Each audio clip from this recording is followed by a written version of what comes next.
Zuckerberg and his family will control Meta and their billions of users for all eternity. That's the company that you have to be worried about. This company, you will not need to, because the original owners are going to keep their stakes. So Jeff Yass, I think my friend Brad Gerstner, Altimeter, has a very public position in the company. I don't know how large it is. So this cap table is going to have, it looks like, dozens of people on it. It will be a fully diversified company, and then a large amount of the shares will be floated publicly, which is why all these people are making this investment. They're not making this investment to control the asset. They're making it because it's a great business deal. This is the one company that challenges Meta's supremacy, and will continue to do so. YouTube would be the other, right? Just as the world moves to video and shorts. And so you have to ask, who loses here? The big loser in all of this is Zuckerberg. Zuckerberg now has a viable, scary competitor. This Week in Startups is brought to you by Stripe Startups. Stripe Startups offers early-stage, venture-backed startups access to Stripe fee credits, expert insights, and a focused community of builders. Apply today on stripe.com/startups. Public. You take investing seriously. Public does too. Build a multi-asset portfolio and earn an industry-leading 4.1% APY on your cash with no fees or minimums. Learn more at public.com/twist. And Squarespace. Turn your idea into a beautiful website. Go to squarespace.com/twist for a free trial. And when you're ready to launch, use offer code TWIST to save 10% off your first purchase of a website or domain. All right, everybody, welcome back to This Week in Startups. With me, my co-host for today, our editorial director, Lon Harris. Welcome to the show, Lon. All right. What's our top story here, Lon? Give us our top story. I think we should definitely talk about Trump's H-1B visa concept and where he might have gotten the idea. Really? Here we go. Well, I'm followed by Lutnick and J.D. Vance. I got a couple of followers. You're Sachs. A couple of people in the administration know JCal. You've got some connections. You've even had friends tour the Oval Office, I've heard. I did. I was there. You didn't notice it, but I was holding the camera. What happened is the cameraman got sick. He suddenly had food poisoning. So I was like, don't worry, guys. I'll just hold the camera. And, I was quiet. I didn't ask any questions. Can I just say, on a personal note, I watched that video go viral in waves. Like I saw when All In first posted. I'm talking about, there's a video of David Sachs, Chamath Palihapitiya, Dave Friedberg, Jason's besties from All In, touring Trump is giving them a tour of the new Oval Office with all the gold fixtures and appointments. And so at first it went viral from Trump fans and All In fans. Look at our boys got this exclusive White House tour. And then it died down for a few days. And now we're in the second wave of Blue Sky discovering it. Like, look at Marie Antoinette dining while the people starve in their golden Oval Office. So we're in the golden age, folks. Yeah, we're in the gilded age. It's like a whole second wave now of people criticizing it. Gilded and golden, two different things. We are in both. In fact, there is a gilded age occurring. There are people with incredible wealth who are living a lifestyle. And of course, I'm talking about myself. Uber $100 today, so I'm out of here, folks. From your mansion in Newport, my retirement show. But the golden age, is worth taking a moment on. We are still, even though unemployment ticked up just a wee bit, like 5% or something, we're still at an all-time low of unemployment for our lifetime. It's not evenly distributed. And the stock market at an all-time high, and America's competitiveness in the globe also at an all-time high. I think, despite like maybe some of the foreign relations stuff people might not agree with, and the tariffs and how we're doing foreign policy, you put all that together, still people want to park their money in America, and people still want to climb over the fences and take boats and swim here. I mean, we literally have so many people who want to come to America, and it's pretty far away from any other landmass. And one of the ways they want to do that is the H-1B. Correct. Now, I have been on H-1Bs for decades. Why? The H-1B program I saw up close and personal when I was an IT guy in 1990, 1995 period, right as I was starting my magazines and getting out of corporate IT. They always said the same thing, Lon. We can get people from India for 50% less, for 25% less. And we can lord over them the fact that we can bounce them in 30 days from the country, and they have their families with them. So these, typically it was Indian guys back then. I think today it's a range of folks. You might have people from South America as well. I looked up the stats today. It is still majority, less of a majority than it once was, but you're still talking between 65 and 70% of the people on H-1B visas are Indian. Okay, so here's what it is. India is now the most populous country in the world, 1.4x billion people. They just eclipsed by like 10 million people. And, who knows if these numbers are exactly correct. China. And they don't have enough jobs there. And so there's a big exporting of talent from India to MENA and the United States. Even Japan has a big program now to bring in doctors, nurses, and healthcare folks, because you just can't staff these positions. And Indian people have a great education system, an incredible work ethic, honor, detail-oriented, executive function, like I talked about before the show. Like, they're known for being incredibly industrious individuals. And so I'm making a sweeping generalization here about a group of people, but it's warranted. So it's a compliment. And it's a nice one. It's a positive one. Yeah, those are allowed. It's a positive one. I hate to tell you, but overperforming versus peers would be the way to say it. And it is a competition between nations. What that's led to is so many of them want to come to America to make a better life. The H-1B visa program has been abused. The salaries are the lowest of the people working at these companies. It is not for high-skilled immigration in the majority of cases. It's an abused system to get cheap labor and then not hire Americans who, I can tell you from being inside corporate America my whole life, the way leadership looks at it is Americans are lazy. This is what they say. This is not my opinion. Americans are lazy, and they don't perform as well as their Indian counterparts. So if I can hire somebody from India for 25 or 50%, and they'll put in more hours, they'll work more diligently, they're more affable and more respectful, and they want to work harder. This is what I've been told, Lon, from the inside. Therefore, I proposed for the last decade on CNBC and on this very podcast, there's a simple way to stop this abuse, which is charge $10,000, $20,000 a year per year to have an H-1B visa. Now that would close the gap of trying to give these jobs to foreigners that are not skilled. We have this clip. It was we have a clip from a recent one. Episode 2170. It's from less than a month ago, August 27th of this show. I have the clip ready. If you want me to share that, I will share my screen now. By all means. Yeah. And we can take a look at exactly what you said less than a month ago. Here we go. Okay, here we go. What did I say? Pay the difference between what the person would get paid as an American and what would they get paid as an H-1B, and they should get audited for that. What are you paying the equivalent people at your company? And by the way, there's a 10K, 20K fee for each of these. Not one time, Alex, per year. So then if it is truly a person of unique skill, Colin, this is some AI researcher who's got a PhD from Oxford and whatever, and you got to have them. There's only 20 of them on the planet. Great. Then you don't mind paying $20,000 a year. They're getting paid $200. It's $220. It's 10% more. You just said you can't find the person. So pay up. Oh, I was angry. Yeah, a little fired up. Well, we had a guest who was complaining specifically about H-1B abuse, and so that's kind of the angle that we were talking about it from.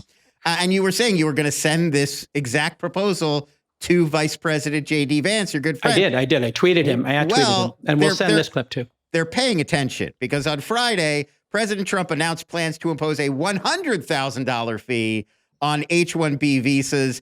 There's been some back and forth about the rules. Commerce Secretary Howard Lutnick originally claimed this was going to be, just as you proposed, an annual fee. But then the following day, White House Press Secretary Caroline Leavitt clarified it is not. It is a one-time fee. It only applies to new H-1B applicants, not renewals, not current visa holders, and it only applies to next year's lottery cycle. 2025 recipients, they're free. They're using the old rules. This is only going to start next year. The $100,000, it's about $6K times the previous cost. So they're definitely making it more, the companies have to go a lot further. They have to really want these people in order to pay. JP Morgan stated bluntly that the move, quote, prices out the utility of H-1Bs as a source of labor supply.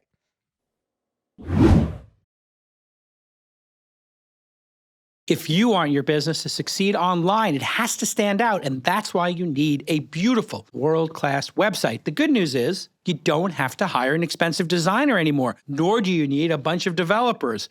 No, Squarespace has all the tools you need to claim your domain and start building your company. Hey, maybe you got a product to sell. Maybe you want to show off some samples of your work. Maybe you've got a new service you're providing. Well, Squarespace is the all-in-one tool you need for your business to grow and flourish. And they offer beautiful templates. Maybe you want to start an online course, or you're scheduling appointments for people. Maybe you're generating client invoices. All of that is built into the product. Everything you create with Squarespace is pre-optimized to show up in search engines as well. So you don't need to hire some expensive SEO person. Nope. They're building your meta descriptions, they're setting you up with an auto-generated sitemap, and the SEO is done before you even get started. Plus, there's a new AI-powered feature. It's called Blueprint, which makes it easier than ever before to customize your website and make it really pop. So check out squarespace.com/twist for a free trial, and when you're ready to launch, go to squarespace.com/twist to get 10% off your first website or domain purchase. That's squarespace.com/twist. I don't know exactly what that quote means, but what I'll say is... I mean, I think they're saying it's no longer reason. You would no longer bother hiring somebody. They're making it too expensive for this to be good, actionable, is what JP Morgan is good. saying. That's a good thing, because now American companies will be forced to train people and create training programs. When I was coming up in the industry, when I was an IT guy, they gave you a training budget. They trained Americans for these jobs. And so there is a failure in our education system in preparing people for work in America. Our education system is completely disgraziad. I've said this many times. So then corporations need to pick up this slack. They need to have training programs. I created one in our venture fund, the launch fund, where we train researchers. And if they get to 500, 1,000 meetings with founders and they work hard, put in 50, 60 hours a week, then they become an analyst. If they do really well there, do another 500 to 1,000 meeting with founders, they get their, essentially, if you think about Malcolm Gladwell's 10,000 hours, you probably don't need 10,000 hours of anything to become an expert. What you need is really focused, concentrated effort, and studied effort and mentored effort. And so if you mentor people, they will hit these notes, but you have to have intense mentorship. Just like if you wanted to get good at basketball, you can just go play at the YMCA, or after 1,000 hours of playing at the YMCA, if you did 100 hours with an actual coach, that would be more than the 1,000. Right. So this is awesome. What they should add to this, and I'm going to add another wrinkle to this, is they should also have a parallel auction. They should auction off 10,000 of these a year. Each company should put in how many they want and how much they're willing to pay. So if you're OpenAI, your Grok, your Gemini's, DeepMind Group, whatever it is, you say, you know what, I'm willing to pay $250,000 to get 1,000 of these. So I'll give you $250 million right now. All these companies are sitting on all this cash. They're not paying taxes. There's all kinds of tax loopholes for corporations. They have money offshore that they haven't domesticated, that's sitting in bank accounts over there, that tax hasn't been paid out. That's another issue. You just tell them, listen, you can take your foreign money from your subsidiary in Ireland that owns the IP for Facebook. Chamath always tells that story, whatever it is. You can take that foreign money and you can use that to pay for this. What does it do? This is Trump's genius. I always call balls and strikes. I didn't like what happened to Jimmy Kimmel and how that went down with the FCC. I had a big discussion. We'll get to that in a moment on All In. We can debrief about that. Sure. But Trump does have a certain genius in saying this has value, pay for it. And he uncaps it. So every time I come up with something, I said they should sell citizenship. And I think I said you sell citizenship for $1 million. He made it $5. $5 million. Yeah, the Trump card, the gold card. The gold card. That was my idea. Yeah. And then I had this idea, $20K. You have this opening to the administration. It's not that crazy that they might be lifting some of these ideas. I wouldn't say it's impossible. Listen, it is what it is, folks. I don't care if my idea is like the 20th time they've heard it. You have a nice chorus here. This is one of the things I do like about this administration. You guys will hear me call balls and strikes all day long. Politics is a little bit outside the what is that word? Purview. Remit. Remit works. Purview works. Either remit, way. purview. I'm working on my vocabulary with AI. Yeah. The remit or purview of this show is startups. Well, this is something that directly, impacts big tech and little tech. For small tech companies, I think every small tech company, a company under 100, should get one H-1B for about 10,000. So every small company gets one of these. One time, but for 10. Anybody over 100 employees, you've obviously got enough revenue. You've got 10 million in expenses, 20 million in expenses already. Then you should just be part of the strict lottery system. The lottery, yeah. And this is, or the auction rather. I like the auction or lining up and paying this. And I like the idea of people saying, I will buy 1,000 a year for 5 years, and I'll give you 1.25 billion. And you can take that 1.25 billion right to the bank and cut down our deficit, or put it towards education. I mean, that is a great. To I think that what you just added, I think so many of these revenue generating proposals from the Trump administration would go over better with a mainstream audience if they had that. Where is this money going to go? Because we don't really we're collecting this revenue, but they're not really telling us what they're going to then use it for. And I think that's a big part of the equation. How is this going to benefit the American workers that are being crowded out by H-1B visas? Are we going to put this into job training? Are we going to put this into unemployment systems? What are we doing with this revenue? I think the thing we have to really start thinking about is, for 1 year after college, having skills training available to any American in some format. So we already have, like, in most, I think, states, pre-K through 12, which means you're paying for 14 years of education. When I run for president, I'm going to, yourpresidentjason.com. I have the domain name. Your favorite president. Your favorite president to vote. When I run for president, you can clip this when I'm in office. You can put it in my face, take ownership of what I say and do in the world, as we saw this weekend. I can get to that too. It's on the docket. It's on the docket. I got it. Very simple. You got it on the docket. Very simple. Instead of paying for 14 years, we're going to pay for 16. Actually, we're going to pay for 18. 2 years of nursery school that's enriched, like Montessori level nursery school, is going to be available for free to all Americans who make under $200,000 in household income. Easy breezy. Then we're going to have trade schools. The trade schools will be run as a new organization, and each one of them will have it's called $10,000 a year budget. Well, actually, $15,000 is, I guess, what you pay for on average in the United States per year of education. So you can make it doesn't need to be as much because it's trade school. Right. And it could be like 3 days a week of school, 2 days a week of apprenticeship. We just have to come up with that trade school policy that is run by states, funded by the federal government, and is available to anybody under, again, $250K in household income. And if you make above that, you just pay whatever the cost is. Right. So it's $15K, you pay the $15K.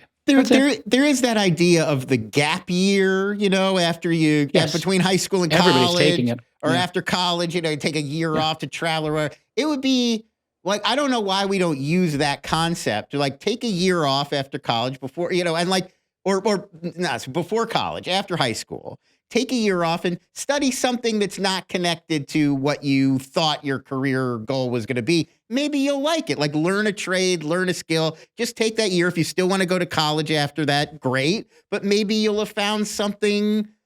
Maybe you'll started working somewhere. Maybe you'll have found a new trade or something that you could, like, we don't give people that chance. Like, I was 25 before I was just, like, done with school and out on my own and like, hey, what do you want to do now? And like, that's too old. You should have given me a chance when I was 17 to ask myself those questions. I'm going to write this up as like a little I think this is a good newsletter. The secret's out. Smart, motivated people are using AI tools constantly to improve their productivity. But isn't it time this incredible tech started making you money? That's why you need to go to public.com. They're not using AI as a fancy bell or whistle. It's baked into every facet of their app. We're talking automated portfolio insights, earning call recaps, and clickable summaries on every stock's performance chart. You can even ask the app a question about any stock in plain language and get a straightforward, direct answer.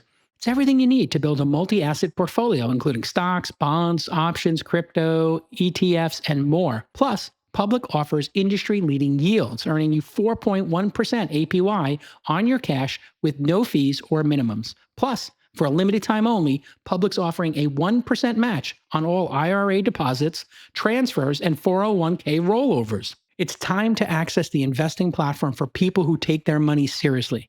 Go to public.com/twist to fund your account in 5 minutes or less. That's public.com/twist.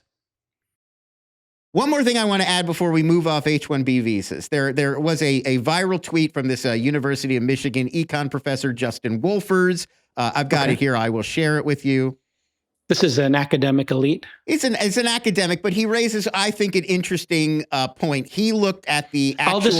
I'll decide on how I frame him if I agree with this point or Fair not. enough. Go ahead. So he found a subsection on the official White House, announcement of the visa program. Here's what it says. The restriction imposed pursuant to subsections A and B of the section shall not apply to any individual alien, all aliens working for a company, all aliens in an industry, if the Secretary of Homeland Security determines in the Secretary's discretion that the hiring of such aliens to be employed as H-1B is in the national interest and does not pose a threat to the security of welfare of the United States. So they've basically written themselves a loophole that says the Department of Homeland Security can waive the 100,000 if they decide this is a special scenario. Is this, as Professor Wolfers asks, is this an opportunity for Trump to basically do what he always does, hold court, get people to come visit him and give him little treats and bribes and payouts? Consolidate more executive power, I guess, would be the accurate way to say it, right? Just like tariffs, right? Right. Like he's the only way to get out of this. So if you want to not have to pay your H-1B employees $100K or want to have to pay $100K to hire them, you could go to Trump and do him a favor. Very, very simple way to mitigate this is to have some transparency in the process. When somebody does not get their visa, it should be like there should be an official process and it should be transparent. Then if there was abuse of this, you would have that. But Homeland Security, there needs to be some executive power in order to make changes that keep the country competitive. And so what I like about even just having this up front is we do have issues with spies. There were spies inside of Twitter from the Middle East. There have been spies inside of Google from China and other countries, Russia, et cetera. So you do have to be thoughtful about this. And there are multiple agencies that look into this. So I'm glad that there's a professor reading all these documentations and building these concerns. And sunlight is the best disinfectant in almost all of these. So that's what I just like to see is a little more sunlight on the process, which is, was my point with the FCC and Brendan Carr, which is an issue that we talked about on the All In podcast. It got a little spicy, but, I think right now, Glenn Greenwald, Joe Rogan, myself, Ted Cruz, Karl Rove, Rand Paul, Karl Rove, lots of people have spoken out. Yeah. The Wall Street Journal. This is not an issue where it's like JCal is a lib, and I don't understand how people still try to box me into being a lib. I think it comes from Sachs constantly saying I'm a lib. I'm an independent moderate. If you don't believe me, what state do I live in? What do I carry on my hip every day? Just look at my tweets. I'm as moderate. And, even this week I talked about my faith, which I literally never talked about because I don't know, it's like personal and I've, struggled with it as somebody who grew up Catholic and I'm no longer Catholic, but I am Christian. And I happen to tell people I'm a Christian. This has freaked people out in a way that I didn't think I, would ever experience, but it's gotten kind of weird that people are like, you're a Christian? And I'm like, yes. Is that a bad thing? Sorry, I kind of dig Christ and I just like the learnings. I grew up with it. I mean, am I not allowed to dig Christ? I'm not putting it on anybody else. I'm not lecturing anybody else about it. I only draw the line at the Tucker Carlson, you believe in angels and demons. That would take me aback. Other than that, I think it's fine. I mean, that's part of, and I'll just unpack it here for a second since everybody's asking me about this. I grew up Catholic. Sure. I was a practicing Catholic. I used to go to church every Saturday and every Sunday at 6 a.m. with my grandfather at St. Anselm's Church. Catholic or Greek Orthodox? You were just Catholic? I was Catholic. Interesting. I did go to Greek Orthodox sometimes with my grandfather on the other side. So my Greek grandfather, Greek Orthodox. Oh, I see. It was my the Irish family, side. Catholic. So, tie goes to the mom, I guess, and these... Well, and in Judaism, for sure. Yeah, the ties go to the mom. Tie goes to the mom. That's but how my we do dad it. was running a bar and playing backgammon and poker, and having like a pretty, non-religious life in Brooklyn. So, anyway, I grew up Catholic. I didn't like the Catholic Church. I elected to not be confirmed because I had problems with it, gay rights, females' rights, women's rights. I just didn't. Didn't speak to me. You and I are of an age where the sudden discovery that so much child sexual abuse was going on in the Catholic Church was right in our lifetime. I mean, correct. When I was young, that was not a thing you ever heard about at all. That was not discussed. I had no idea, not being a Catholic. So that interestingly, growing up in the 80s, they told us stay away from this priest and this brother, specifically because they knew that those folks were predators. And I was like, well, why are we going to church if there's predators here? Yeah. And they were like, don't go to the rectory, stay away from this priest. And I'm that's a very odd thing. For younger people, they might not realize like how short a timeline that. It was only the 90s when that movie Sleepers came out, and we started hearing about the Magdalena laundry stuff in Ireland. It's very recent. It's very recent. Anyway, I'm a Christian. Sure. There it is. I'm getting tons of Christians who are like, you won't talk about it. And I'm like, am I obligated to? I mean, I don't go to church, but I consider myself a Christian. It's a technology podcast. Christian. It's a technology podcast. Okay, let's keep going. All right. Okay, we've got some great questions from the audience about H-1Bs. So here, S from SKHYD. Seekide? I don't know. It's SKHYD. They say each H-1 has contributed millions to Social Security from every paycheck. What happens to that money? Okay. There is people who have H-1Bs pay taxes and they pay into Social Security. That is a rare win for our government in retirement accounts. This also happens, I think, with illegal aliens pay into undocumented illegal. They pay into it. So sometimes you pay into something because that's the rules of the country and you don't get the benefit unless at some point you become a citizen. Yeah, move back, retire. So some number of people become citizens. The problem with the H-1B visa, and I think Lutnick brought this up, or JD brought this up, and again, balls and strikes, like they're going to get some things right here, folks, even if you didn't vote for them. The thing they realize is people who are coming on H-1B visas, some of them were getting government subsidies, like, I'm not sure which ones. I don't know if it was food stamps or whatever it happens to be. But if they were getting paid such a low salary and then they were essentially getting put on the dole as well, like, shouldn't that be the company that, pays for it? And this is the problem with the low wage hack that people were doing. So you also hear a lot about this a lot from the left, like companies like Walmart, McDonald's that are paying subsistence wages.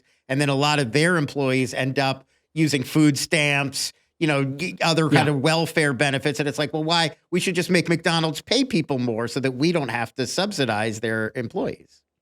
It's going to be a big part of my presidential platform as well, which is we're going to add $1 to the federal minimum wage for the 8 years of my presidency and get it up to 15. Globally, other people have $15, $20 an hour minimum wages, and they have McDonald's and Starbucks. And when you get to $15 an hour, you're not raising a family on it, but you're also probably not going and getting food stamps. We saw this in, I think, Seattle, New York, and San Francisco, I think, all have minimum wages in the high teens, mid-teens to high teens now. It's impossible to live. They did it over time. Yeah. What's that? I'd say it's impossible to live in those cities unless you make, 15 plus an hour. Like, you're going to die. So, yeah, it's just, you literally would be close to homelessness if you had a $2,000 a month apartment. Yeah. It's not possible. Yeah.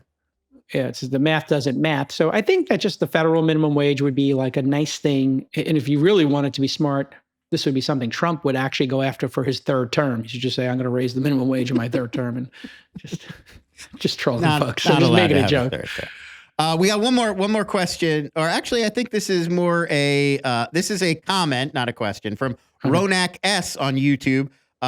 They agree about the 10 to 20K payout that you suggested instead of 100K, which they feel is too much. They also suggest we should scrutinize consulting firms applying for multiple H-1B visas and prioritize international students. That would fix most issues. That's what Ronak thinks. Busy founders working on early stage companies have a million important tasks on their plate. It's so important to not just prioritize those tasks, but quickly clear items off your to-do list by finding elegant, simple solutions. And that's what Stripe Startups is all about. You already know Stripe, right? Friend of the pod. You've definitely used them to make your purchases, and their intuitive tools and payment systems have been helping transform startups from ideas into billion-dollar businesses for years. Now they've got a complete program for startups that's going to help you quickly and effectively grow your business. That means free Stripe credits and a dashboard where you can easily track your performance, even your own customized payment and credit cards, all set up in just minutes instead of months. And they've got the tools that will help you launch any kind of company. Whether you're an AI startup looking to offer premium subscriptions or a SaaS concept that needs help with payments and invoicing, a marketplace onboarding new service providers, Stripe Startups has everything your early stage venture-backed company needs to get moving. So here's your call to action. Learn more by applying for the program today. Visit stripe.com/startups.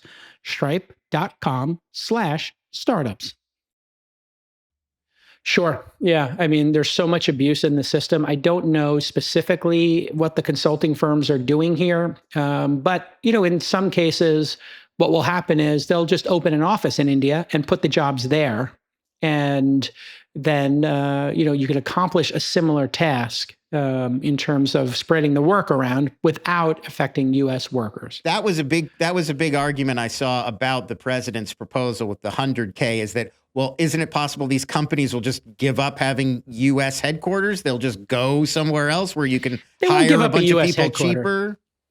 No, these jobs need to be on U.S. soil in many cases, but some of the work that doesn't need to be will be there. Already, a lot of times when you call IT support in a company, it routes to the office in Manila or in India, or, wherever it happens to be. South America also coming on strong there, same time zone. So yeah, these are all important details, and it's great that we're addressing them, because for too long, we weren't addressing these, and it built up more and more abuse in the system and more resentment.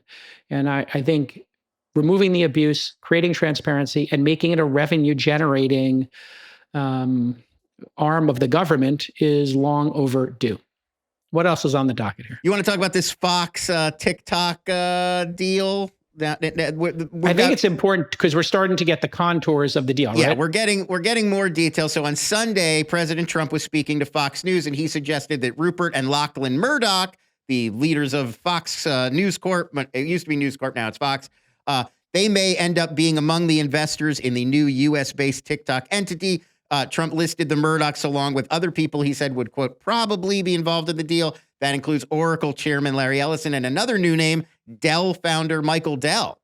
So the White House is now suggesting that the TikTok deal, it's going to be an executive order. That's how we're going to push it through. And it should be coming as soon as the next few days. The current plan, ByteDance is going to create a duplicate copy of the TikTok algorithm, which they will then lease to this U.S. venture that's coming together to sort of own it.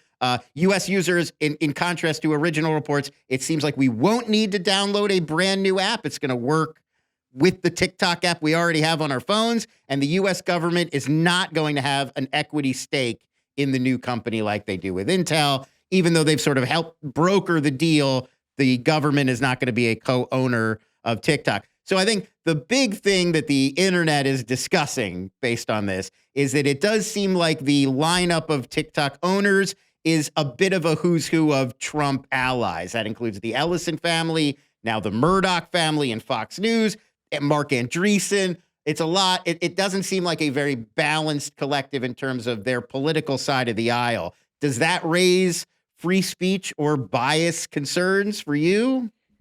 No, because every single Democrat and former Democrat is now engaged, with the exception of maybe Reid Hoffman, in supporting the Republican Party. And so I've talked about this countless times, but Mark Cuban.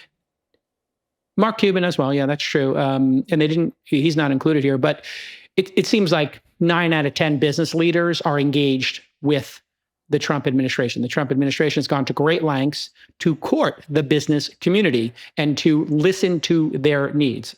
And that's something, as I said on Jesse Waters' show, the Democrats had the opportunity to do, and Obama and Bill Clinton used to do. So the moderate Democratic Party, which I, kind of say Clinton was the pinnacle of and Obama was adjacent to, and Biden went fully left or further left, they were super engaged with commerce. And so the Democrats during the last 4 years could have invited all these same people to the White House and had those kind of dinners and listened to their concerns and redid the crypto regulations and thought about all these things. And by the way, the Murdochs have been quite anti-Trump. That's been a big point of contention between Trump and Rupert Murdoch. So I would put him in the bucket of anti-Trump people or no longer fully throated Trump supporters. No, they've been very critical of him. They had at times. I mean, I wouldn't say Fox News today is anti-Trump, but no, not Fox News. I'm talking about the Murdochs themselves. Well, but that is them. That's the Wall Street Journal, the Post,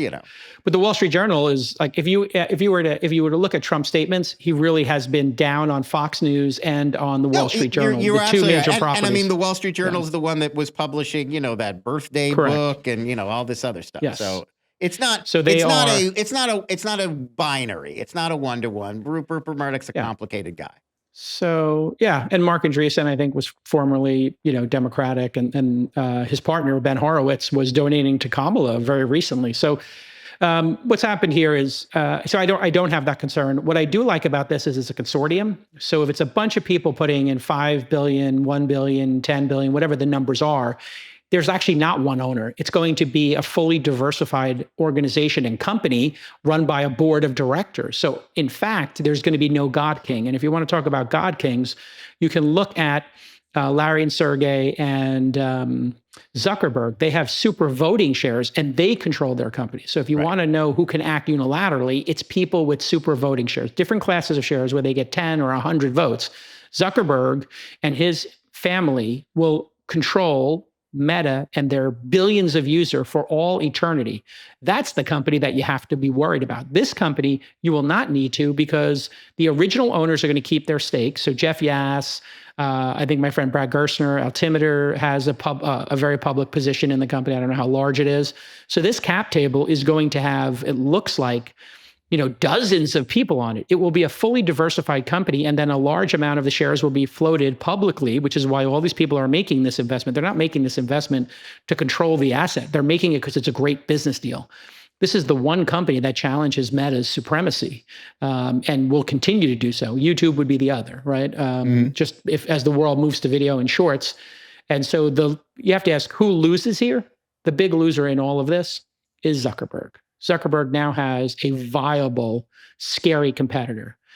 The competitor known as Snapchat has never really had any kind of impact on Meta's supremacy here. So this actually, if you just look at it from a cap table perspective, which is all you have to do, even if, Oracle and Dell have been seen, at the White House or making donations, et cetera, everybody's doing that. So that's like 95+% of the industry.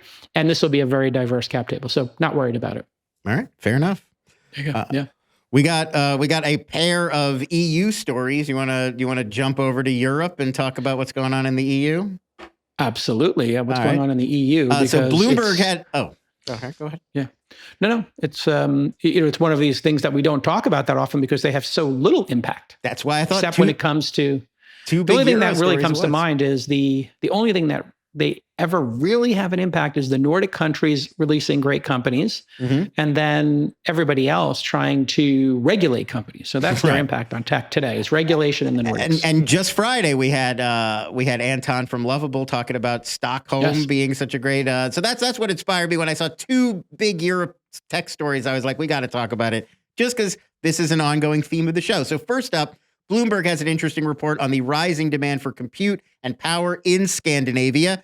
Data center power demand in the Nordic countries is expected to increase by 4x by 2032. By that point, data centers could account for 6 to 9% of total demand in Scandinavia for power. The reason is major players like Alphabet, Microsoft, and Meta are expanding their footprints in the region. And the reason for that, lower energy prices. Power in Nordic countries averages 60% cheaper than the rest of Europe. Parts of Norway and Sweden, it's as low as 80 to 90% cheaper. All that on top of ample land availability and naturally cooler weather. We do have a graphic here if you want to look at how much cheaper power is. Yeah. Let me. Super interesting that power has become. Yeah, you can show that while I'm talking. Yeah, it's very interesting how power has become the vector of success for this. So in the Middle East, they're going to have a lot of data centers. China using nuclear, and the Nordics, do have a cooler temperature on average. Plus so geothermal power is very big. Geothermal hydroelectric power. They've got a lot of alternate energy sources. A lot of fjords, a lot of water flowing around. Exactly. And then Norway has some of the biggest oil reserves, even though they're not pulling them out of the sea. Norway has the largest sovereign wealth fund in the world. So you have rich countries. They're smaller countries, but they have great landmass. It's cool. This makes total sense. And this is going to give them a huge advantage because this means compute will be cheaper and cheaper for the startups there, and they'll be adjacent to it. And when you're adjacent to something, the collaboration goes up. This is what you see with the collisions that occur in Silicon Valley, Austin, Miami, New York, Los Angeles. Being in proximity to a resource can increase the collaboration with that resource, whether it's Hollywood or it's the finance district or the tourism or media stuff in New York. So yeah, this is going to be significant. They have to be somewhere there. And I would think France has an advantage here as well because they have such a pro-nuclear approach and have no problem building nuclear there. This is an opportunity for France to actually. They have a lot of landmass and they have a lot of nukes. So why aren't they, I wonder, playing a bigger role here? They should be putting data centers near their nuclear facilities. And man, that could be such a huge win for France. Maybe they don't have the wherewithal as a government to take advantage of the opportunity. I know they've been in a bit of a chaotic state. We were sort of joking about it. The French government actually collapsed while you guys were on stage at the All-In Summit. So yeah, so there it is, folks. I mean, what a fumble by France and Germany, which turned off. I think all 6 of their nuclear reactors were turned off because they were so overjoyed with their pipeline from Russia, and now that's gone too. So what a cell phone by Germany and France to not be collecting this, but this is where high functioning governments can do well. Small governments, Norway is 5-10 million people, and Sweden is like 10. I mean, the whole group is like 50 million people, and they have high functioning governments that represent the will of the people very well. And that's something, the United States is at a disadvantage because we have 50 different unions, such a large landmass, and such a disparity in how people look at the world. You have rural America, you have ranches, you got people who live in cities. The United States is very diverse. We come back to this. Diverse. We come back to this a lot. The 50 state thing makes some stuff real difficult. You're all of a sudden now you're dealing with 50 different bureaucracies, 50 different ways of seeing. It's very hard to do something nationwide. Whereas in a country like Norway, 5.5 million people, pretty centralized, much easier to do. Say, here's the new rule and everybody gets on board. I did ask Claude, why doesn't France have more data centers near their nuclear facilities? I got a really good answer. France is actually beginning to build data centers near nuclear power, but this is a recent development. French utility EDF is in discussions with 3 data center providers about supplying power for up to 3 1-gigawatt data center projects in France. And French data center operator Data4 signed a 12-year supply deal with EDF, making it the first data center operator in the country to sign a nuclear production allocation contract. So there you go. There's a blocker here. The privacy regulations and the red tape in a place like France are extremely high. So if you were to put a data center there, you then have to, in all likelihood, you buy into their privacy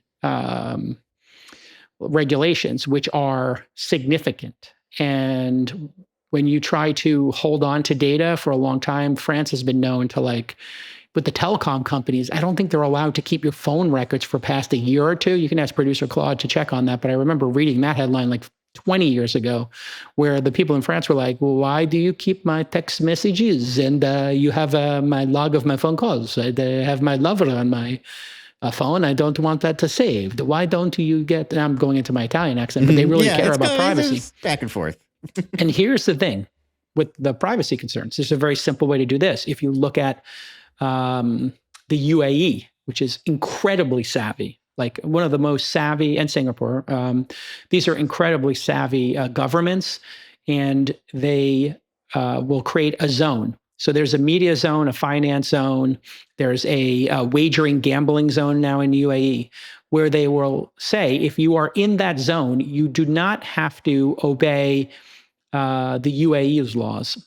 So obviously, gambling, alcohol may be against certain traditions in certain regions. So they just say, yeah, in this 10 by 10 mile area, you'll have a casino. And they're in fact building, you can ask producer Claude to pull this up as well, this amazing casino in one of the, I believe there's 7 emirates that make up the United Arab Emirates. Dubai and Abu Dhabi, but there's 5 other ones. And one of the other 5 ones, which is about, I think, an hour and a half, 2 hours from Dubai, is going to specialize in having a casino. And I don't know if it's the Wynn or Caesars, but it's a major project that's opening next year. Thanks to producer Claude, we have the answer. It's the Wynn Al Marjan Island is going to be the UAE's first casino. Wynn Resort secured a gaming license in the UAE in 2024. It's under construction now. It will be the first casino resort in the UAE. $5.1 billion resort they're building on Al Marjan Island in the Ras Al Khaimah Emirate. It's going to be gorgeous, by the way. 2027. Look out for that it's opening in 2027. So if you are ready to level up your AI collaborations, as you saw we just did, I want you to go to claude.ai/twist. You cannot do everything we just did without a paid plan, but Twist listeners get 50% off their first 3 months of Claude Pro. Claude.ai/twist to get started. Claude.ai/twist. Great. Thank you to them for sponsoring the show. Great love partner. Anthropic, We use and it I every use day. Claude every single day, folks. Deep research. And it's getting faster and faster. It used to be like the deep research. You do it and go get a cup of coffee. Now you do it and it's like, bing, here it is. When I first started, I'll tell this story. When I first started using producer Claude for the show, ChatGPT was much faster. And I would have to tell the host, I would tell Jason and Alex, give me an extra second or two. Claude takes a little while. It'll be a great answer, but it takes a little while. I don't have to take that time. As you saw, it's right away now. It's much faster. So here's what France should do.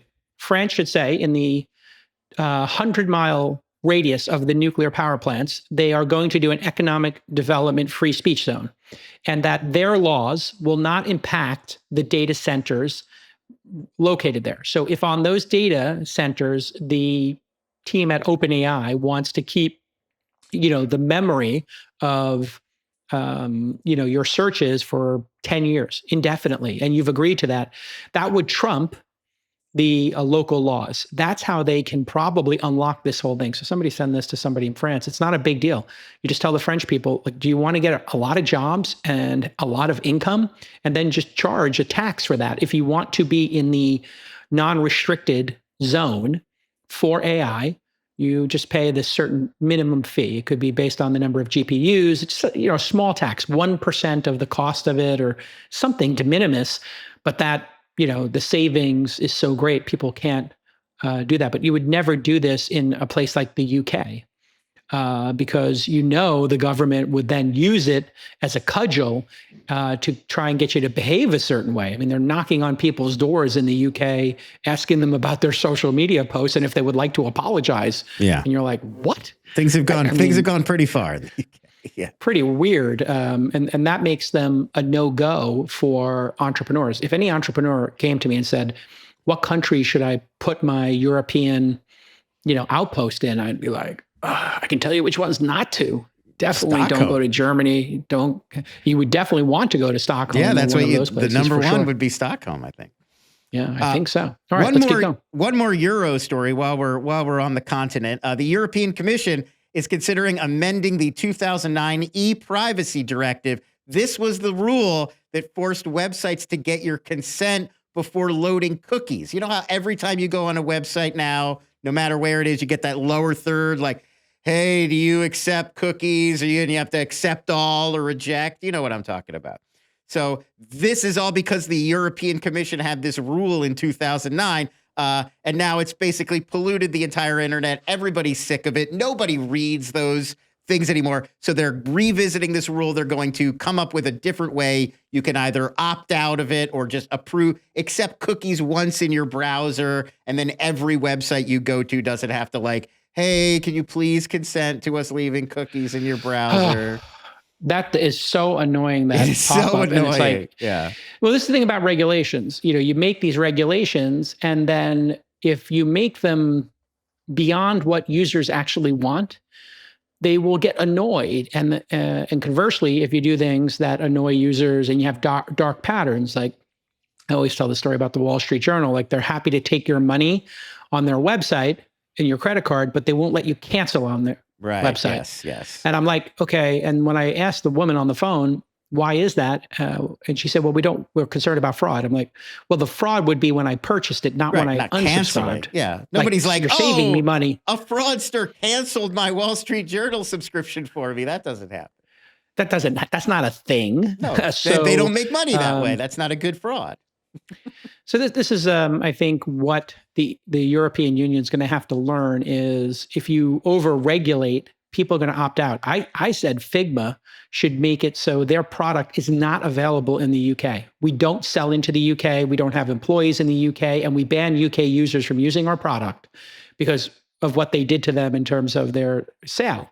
Just could give up the UK. Who cares? It's probably less than 2% of their revenue, and they're causing them headaches. So this is a natural process where you deregulate, you regulate, and the users eventually have a say. And users very much underestimate their power in this equation. I saw a movement over the weekend and I got lots of these, where people were saying, I am unsubscribing, high-profile people from Hulu and Disney because of the Jimmy Kimmel thing. Now, I don't know if that's going to be 1 million people or 100,000 people, but that's a very interesting wrinkle in this debate. And then just last night, they were supposed to have a carpet for this new Lilith Fair documentary that's coming out on Hulu. And Jewel and Sarah McLachlan were supposed to perform, and they both canceled in protest of the Kimmel. Yeah. So Disney ended up canceling the entire red carpet because talent was pulling Disney out. Man, talk about a rock and a hard place, man. I would not want to be Bob Iger right now. They can't do anything right. You got the affiliates, you got the administration, you've got celebrities and consumers. People are mad at them because of Gina Carano. They're mad at them because of Jimmy Kimmel. They're getting it from all she had such a great character, too. Hey, I just have an idea here. Can we just let artists be artists and just leave that out of the political discussion? I love Gina when she was on Mandalorian. I thought that she had a great character. They had that whole show planned. They were going to do a whole show about her, and then when they fired her, there were Rangers of the New Republic, I think it was called. It was going to be about her and all the other. They have all those X-wing pilots in the Mandalorian, they're putting together. It was going to be about them, the New Republic, and they're reassembling. That would have been brilliant. And she was so iconic. She was going to star. It was her spinoff from the Mandalorian, and then I hate to give more advice here. Cara Dune is the name of that character, folks. Cara Dune. I hate to give more advice. However, Bob Iger, very simple. You take Gina to lunch. You give her the VIP tour access. You give her a Club 33 membership. You say, listen, we made a mistake. In hindsight, it was a mistake. We'd like to reboot your show. We'd like to reboot your show in the spirit of things. And then they go back to Jimmy Kimmel and they say, Jimmy, hey, the comments felt a little insensitive. Some people were upset. Let's find a path to you coming back. And, well, Kimmel has said basically, he wants to come back there. Basically, and I'm piecing this together. It's rumors. But what it seems to be is that Kimmel will only come back if Disney's like, you can say what he's got a bunch of other Trump jokes he wants to tell. He's got a bunch of other stuff. And he's like, I'll only come back if you let me say whatever I want on the show. And they're like, no. So that's the back and forth that's happening right now. They do. Kimmel does want to come back. Here's the solutions to these problems. He's got X amount of time left on his contract. Yeah. May 2026. Perfect. Say, hey, we'll let you come back until 2026. We're obviously going to renegotiate. The show's a little bit underwater.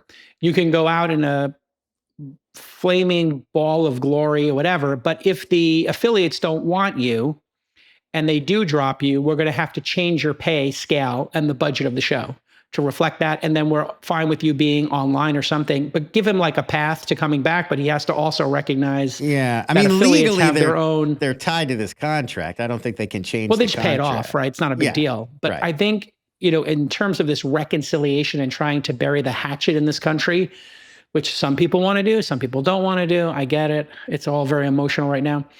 You bring Gina back strategically. So that would be making amends, because I don't think she should have been canceled. I don't know. I don't remember exactly what her tweet was, but I don't think any artist should really be canceled for their tweets unless it's like hate speech or something really gnarly. I believe it was about trans people, and it was an ongoing string. It wasn't just one thing. I mean, people. But no, I'm not saying you're wrong. I'm just saying that artists can have opinions. Like, yes. By the way, I'm not looking to Disney characters for my morality.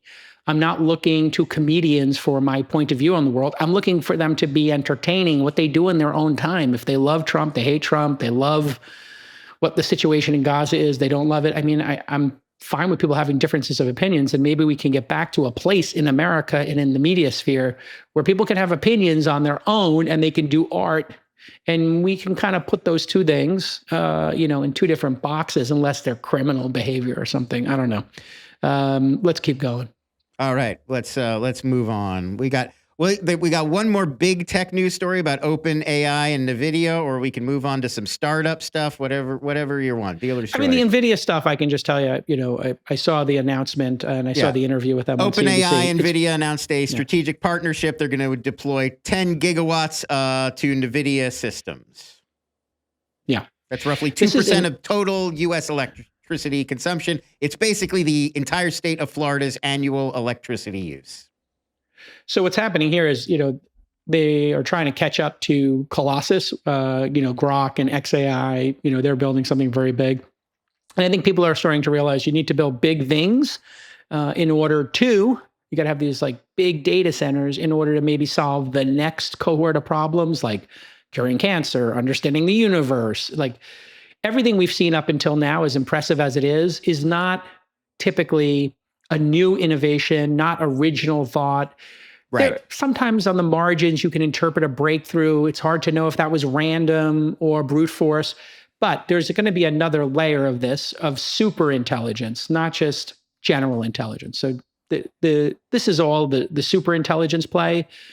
The theory is we're going to write better code. We're going to have better training data, but we're going to just put so much behind this that essentially everybody in the world is going to have an H100 representing them in the world, which means, 1 billion, 5 billion H100s. That's a way to conceptualize this, is that every human is going to need to have a super intelligence partner, and they will. This is all incremental revenue to everything NVIDIA has done to date. And NVIDIA is making a big investment as part of this. And then over the weekend, I saw Jensen was in the UK and he made a huge investment in a self-driving car company. I think it was Wave, which is UK based. So the real story here is NVIDIA wins again. Yes, Wave, W-A-Y-V-E, Wave is the company. And this company's doing incredible. And they're using that Thor architecture we talked about. So what You have Waymo building a hardware stack. You have Elon and Tesla building a hardware stack. And then you have a hardware stack by NVIDIA at the same time. So NVIDIA isn't just content enough to give the back-end servers to people pursuing self-driving. They're building another set of hardware and sensors just specifically for mobility. And that's the big news here is Jensen wants to facilitate more customers. It benefits Jensen if there are many players in a space competing, not one. Why? Well, because then they're not dependent on any one company. And as we saw, Microsoft had been like, I don't know if it was 15 or 20% of their revenue. Everybody was speculating who's like customer Right. There were those one. 3 companies that are like half of their revenue, and everybody was trying to guess what those 3, Alphabet or Meta or, Pretty clearly Microsoft plus OpenAI yeah. is the big fish because that represented 2 players. But now you have OpenAI and NVIDIA collaborating directly to build data centers. That's a little bit of the fractioning of the relationship with Microsoft, I think. And them going it on their own with their own compute that they don't have to go to Microsoft to get at Azure. Okay, fair enough. And Microsoft, fair enough, is working on their own large language models as well. So the investments occurring here are significant. The Wave one, I believe, was $500 million. And did they say what this NVIDIA and OpenAI's latest round would be? Let me pull it out. Yeah, it's $100 billion strategic partnership is what they're calling it. And yes, $500 million was the Wave deal. NVIDIA intends to invest up to $100 billion in OpenAI progressively as each gigawatt is developed. The first gigawatt of NVIDIA systems will be deployed in the second half of 2026. So it's $100 billion over an extended period of time. So what's very interesting about this and is going to become the next big debate is this round tripping where I give you an investment and then you spend it with me. Correct. So the accountants are going to be all over this. Jensen right. is very smart. He knows this, but this could lead the SEC. I'm sure the SEC has already asked them about it, and I'm sure they've buttoned it up.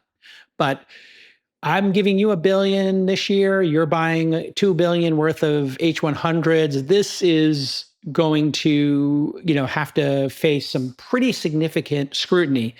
The problem is when the investment and the round tripping is not justifiable. So OpenAI has got to buy these anyway. It's pretty clear.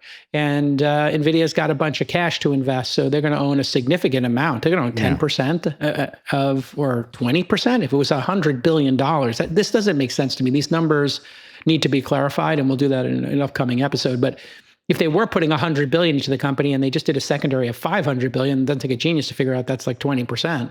A huge investment, but I think they're blending numbers here. Probably. I mean, it's also what the U.S. government does when we sell weapons to allies. We sometimes loan them the money that they then use to buy the weapons from us. Like that's what Israel does a lot, It's called a loan lease. It happened in World War II where the U.S. wasn't in the ultimate strong position. So they said to the allies, hey, you can buy weapons from us, but we need them back.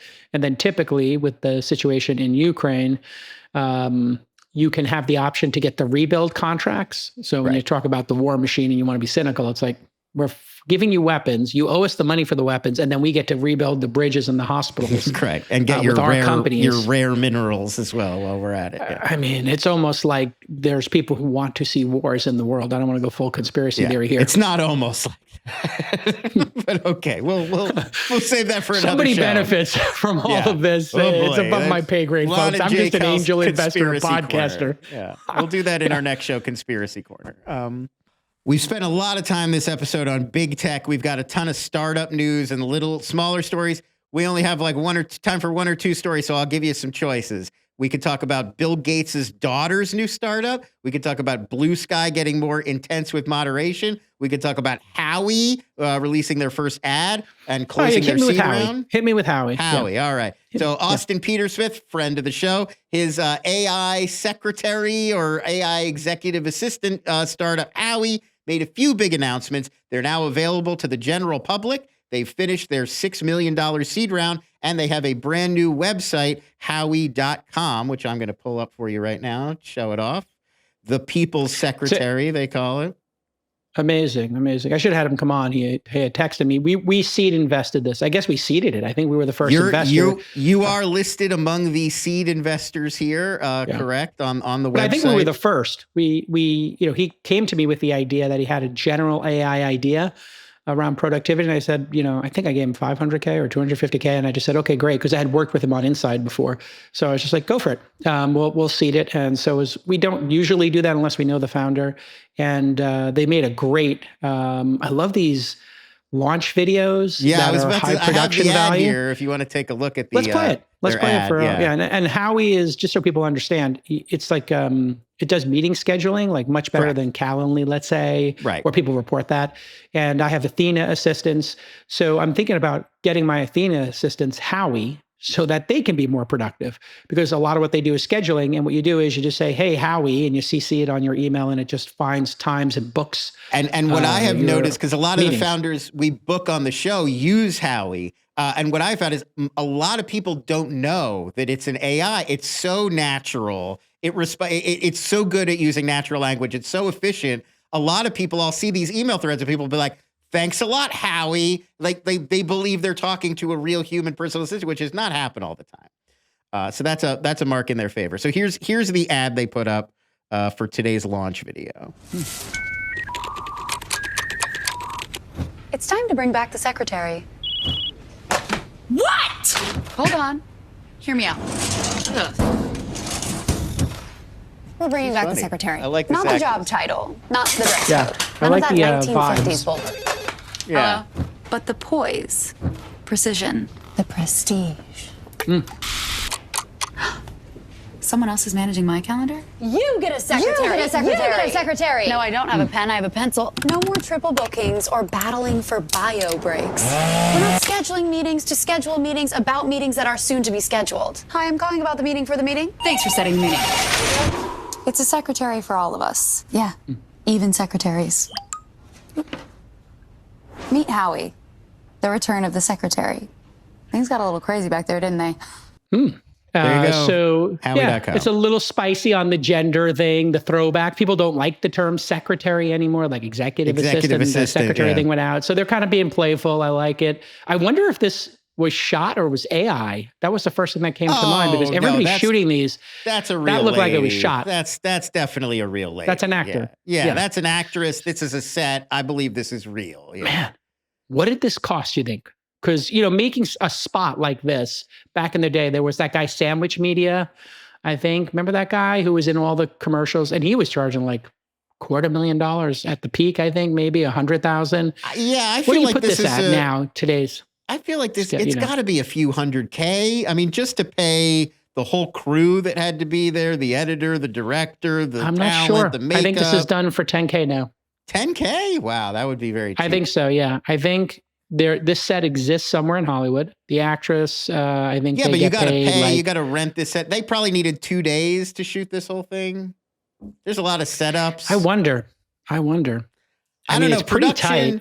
Production as a rule, like, you got to remember, like, every time they have to tear down and like reset up for a new shot, that's 20, 30 minutes to get all the lighting replaced and move the cameras. And there's like 3 different teams. I don't know. I mean, I don't know. I'd be interested to ask Austin. And I also wonder, because I see people doing it themselves now. Like a lot of founders are just shooting them themselves because the cameras are so good. Well, Rahul and the from templates are there. Superhuman did that really good one that we liked, where it was just him at his desk in his leather jacket. Remember? So there's that one, but that's not like a produced concept with an actor, right? It's like him. No, that was talking just about his that was just product. him talking about his a startup. Yeah. I just feel like everybody knows production now. Like the mystery of how do you make a great shot has gone down. And I could see like some of these cut shots eventually could be done by AI, right? And so I think we're close to having, I think within a year or two of, I'll say within 2 years, you can do this level of production with AI. Yeah. If a human is doing all the creative and it's just the production part that's left to AI, yeah, I mean, probably pretty soon.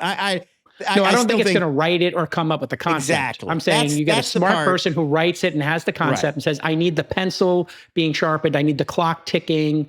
I need this sound. I need the cup of coffee. You could probably already do it. Look like this. You could probably do that already, and it would just look a little janky around the margins. We're like a year or two away from it being super polished.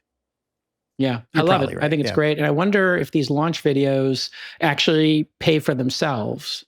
And I think that's, to just give some startup advice here, be open to any possible experiment in terms of marketing your product, especially if you have product market fit. So you got to remember, Howie's been around, I think, for 2 years, and he did it very slow, like Superhuman. He was very influenced, Austin, by the Superhuman experience. And he really onboarded people thoughtfully, made sure the product did one thing better than anybody else. He achieved that. And then 2 years after founding the company, here he is actually doing the launch video and promoting it. So that's something to think about. Are you doing something very narrow that solves a deep problem that people have fallen in love with, that has product market fit? That gives you the right to then go spend $50,000 on this and then spend $50,000 marketing it, whatever it happens to be. So I do think, be creative, folks. And Cluely did a really good job with this, getting far too much attention. And I don't know if their product, how the product's doing exactly. I don't hear people talking about using their product, but I hear people talking about their company. So I think sometimes the company promotion can exceed the product. I don't know if that's the case in Clue because I don't know the user base.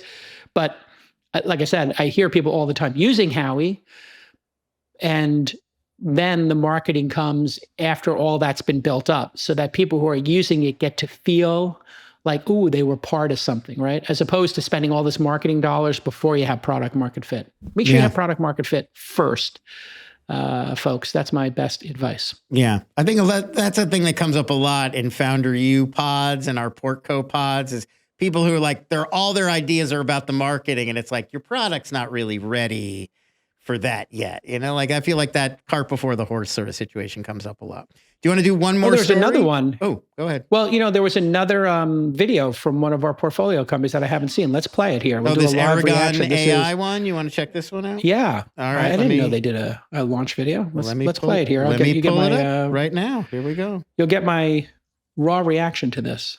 Have you seen it?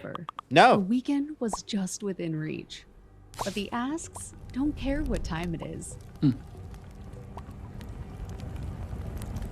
Okay, guy's pounding his keyboard, it's shaking. Luckily, the room's on fire. It's time to introduce a new way to work. Meet Aragon, the AI operating system for enterprise, a context engine that understands your business, learns over time, and delivers the insights leaders need to make better decisions. Love it. Can you send that to the management team? I'm on it. It's not just automation, it's enterprise reasoning at scale. Okay, enterprise reasoning at scale. So, that doesn't have the production value of Howie's. I got the room being lit on fire. That's some VFX. That probably cost him, that was a little bit time to put together. No, I think that was literally, I bet you that one was done for low thousands of dollars and was done in-house. I don't think that was done out of house. That's my guess. But I need to know the cost of these things, so let's find out. I think they probably got a VFX company to do the room being lit on fire part. Otherwise, I don't think there's it's the founder. There. That's the founder doing it. So I think that's his actual office and they lit it. But I wonder if that's just because it looks like it's cut. That could just be a stock image of something on fire. But good job, I mean, that looks like VFX to me. I think they had a guy who knows that. I think AI could do that. Maybe. I think AI is capable of doing that right now.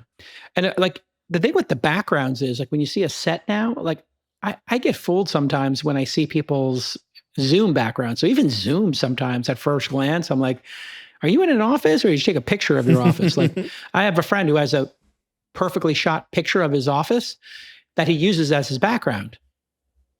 And then people assume he's in his office, and I know he's not in his office because I know he's traveling because I'm traveling with them. And I'm like, well, that's interesting.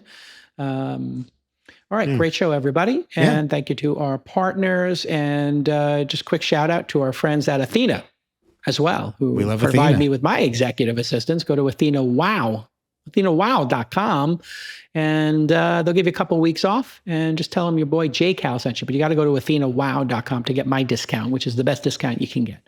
AthenaWow.com. I have 2 assistants, and I'm going to give them Howie, I think, this week, so that they can be even faster. And those 2 assistants, I have them working staggered schedules. So when you and I were working on the weekend, we had an AI project we dumped to them. And, it's like nice on a Saturday, Sunday to have support to just, hey, do some projects. And then I have them backfill. I have projects they can do without asking anybody. I have some research projects I have them do for the sales team, like SDR kind of stuff. And they do a great job of that too when there's no work to be done. Okay. We'll see everybody next time on This Week in Startups. Bye-bye. Bye-bye, folks.